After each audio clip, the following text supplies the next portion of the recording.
Bonjour, peuple de Dieu. Que notre Seigneur soit encore élevé encore, parce que c'est lui qui nous protège encore jusque-là. C'est lui qui fait qu'on puisse se réveiller plein de courage. C'est lui qui a voulu que toi et moi nous puissions encore vivre. Laisse que nous puissions encore les louer, les glorifier encore davantage. Ici, nous continuons toujours à vous préparer, à vous parler de la prière qui est une force, la prière qui est une arme, la prière qui vous aide à aller au-delà de vos forces. C'est pour cela que nous sommes en train de vous préparer afin que vous puissiez être bien armés et savoir quand vous priez, est-ce qu'il y a la réponse, est-ce que vous pouvez attendre, est-ce que.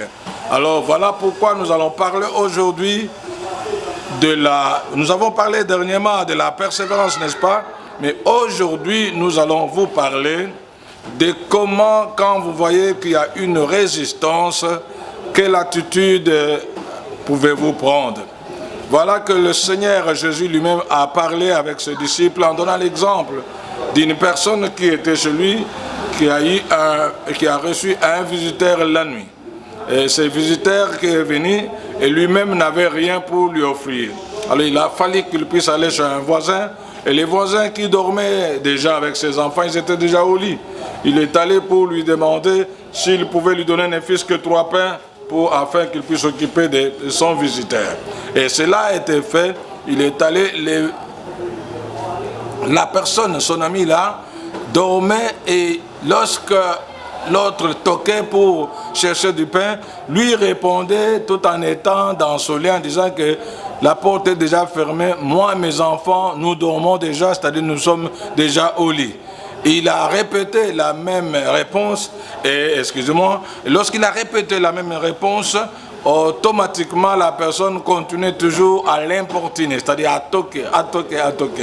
Alors la Bible nous dit que le Seigneur leur a dit que quand finalement la personne faisait des bruits, il était réveillé pas seulement pour dire que c'était un ami qu'il fallait donner, mais il s'est réveillé pour qu'il puisse éviter les bruits-là. C'est ainsi que les bruits-là l'ont réveillé, devraient le servir, mais pas de bonne foi, pour se débarrasser de lui. C'est une façon de dire, quand tu as une résistance, quel que soit le temps que ça peut prendre, tu dois continuer à persévérer. Voilà, au moins, nous sommes là dans le livre de Luc, chapitre 11. Et là, je vais lire pour vous seulement le verset 9 à 10 qui dit ceci. Et moi, je vous dis, demandez et l'on vous donnera, cherchez et vous trouverez, frappez et l'on vous ouvrira.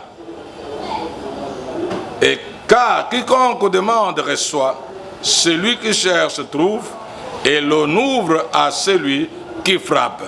Voilà comment le Seigneur est en train de nous encourager, que quelles que soient les difficultés, quelle que soit la résistance, même là où tu sens qu'il n'y aura pas de bonne réponse, la Bible nous fortifie, nous encourage, nous motive à persévérer, à déranger.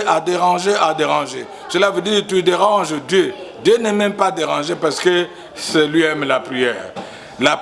Lui aime la prière. Alors, plus tu vas continuer à prier, plus tu vas continuer à réclamer, à pleurer même s'il faut, à crier même s'il faut, mais tout en croyant qu'il y a quelqu'un qui va t'écouter. La personne qui va t'écouter, c'est lui-même Dieu. La personne qui t'écoute, c'est lui-même Dieu. La personne qui t'écoute, c'est lui-même Dieu. C'est lui qui écoute nos prières. C'est celui-là qui répond à nos prières. Ne pense jamais que quand tu pries, il n'y a pas un répondant. Non, le répondant, c'est Dieu. C'est Dieu qui entend, c'est Dieu qui saisit ce que tu demandes, et c'est Dieu qui connaît tes besoins, et c'est celui-là qui va tout faire pour donner la réponse, mais dans ta persévérance. Il faut persévérer toujours, il faut persévérer, il ne faut jamais se décourager. Même si tu ne vois rien, sachez que quelque chose est en cours. Sachez que quelque chose est en route. Sachez que la réponse, bientôt, elle sera là pour toi. Alors, tu dois continuer à persévérer. Tu dois continuer à persévérer. Même là où il y a eu une réponse négative, pour toi, ne vois pas cette négativité, mais restez positif. Quand les négatifs t'affrontent, toi tu vas aller dans la positivité. Lorsque tu demeures positif, et les négatifs vont tomber. Les négatifs, c'est quoi? C'est ce qu'on peut penser que la mauvaise réponse, c'est ce qu'on peut penser que c'est le mauvais résultat. Mais crois déjà que Dieu est celui qui est au-dessus de tout, qui t'a dit que rien n'est impossible à lui. Tu dois continuer à persévérer. La Bible nous dit que demandez et on vous donnera. Frappez, on vous ouvrira. Voilà ce que le Seigneur a dit aux chrétiens que nous sommes et que vous êtes. Quand tu vas demander, la finalité que tu auras la réponse. Quand tu vas ouvrir, là où c'est fermé, il y aura l'ouverture. Dieu va tout faire. La main de Dieu, c'est plus que ta main à toi. Lui ouvre là où on ne peut pas croire ni espérer que quelque chose peut marcher. Voilà au moins ce que j'ai voulu que vous puissiez adopter et comprendre comment vous comporter, quelle que soit la résistance. N'abandonnez pas, n'abandonnez pas, n'abandonnez pas, persévérez toujours et continuez à demeurer dans la résistance, à demander, à demander, à demander, à toquer, en importunant Dieu. Il faut l'importuner, le déranger, quel que soit le moment, quel que soit le lieu, lui te donnera. Voilà, moi, je salue mes sœurs avec qui on était en prière ce matin, qui sont aux États-Unis. Je parle de ma sœur Honorine, et je parle de ma sœur Albertine, et je parle aussi de ma sœur Rose, afin que Dieu vous touche. Nous avons prié avec eux que Dieu vous touche, parce que c'est eux, nos partenaires dans la prière, nos partenaires, même sur les plans financiers qui financent des choses.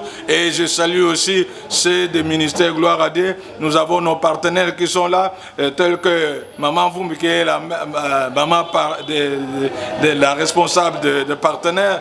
Et nous parlons aussi de Papa Augustin Kadima aussi. Et nous parlons aussi de cette Bénédicte. Et nous parlons aussi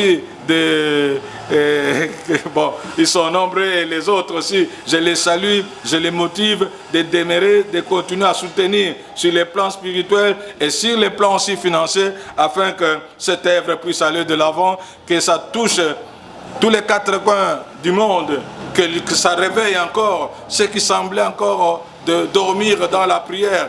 Voilà pourquoi je vous salue, que mon Dieu puisse bénir tout celui qui est malade à l'instant, au nom de Jésus. Quelle que soit ta maladie, de la tête, la poitrine, le ventre et même les membres inférieurs et supérieurs, que Dieu touche partout là, qu'il te guérit au nom de Jésus-Christ. Reçois ta guérison au nom de Jésus-Christ, car rien n'est impossible à lui. Au nom de Jésus-Christ, soyez bénis. Amen.